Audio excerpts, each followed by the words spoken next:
Hey guys, and welcome to How to Guide. In this tutorial, we're gonna show you how to blur part of an image using Canva.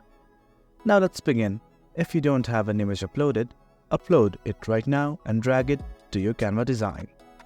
I've already done it and it looks something like this. Now I want to blur the image, so what to do? Simply click on the image and a menu bar will open.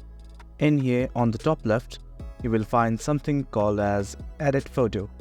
Click on it and now go to the Effects section. Now scroll down till you see something like Effects. Here you will find Blur.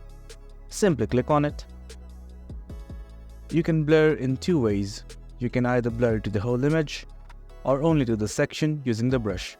For now, we only want to blur a section of the image, so let's select the brush and be sure that you are in the Add Brush type instead of Remove.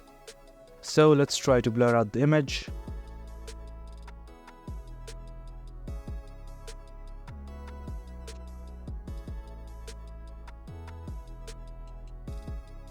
And there you have it. If you want to remove blur from any section, simply go to the Remove Brush type and simply remove the blur. Well guys, this is how you blur to only a section of an image using Canva. Hope you found this video helpful. For more informative content like this, do remember to hit like, share and subscribe. Thank you.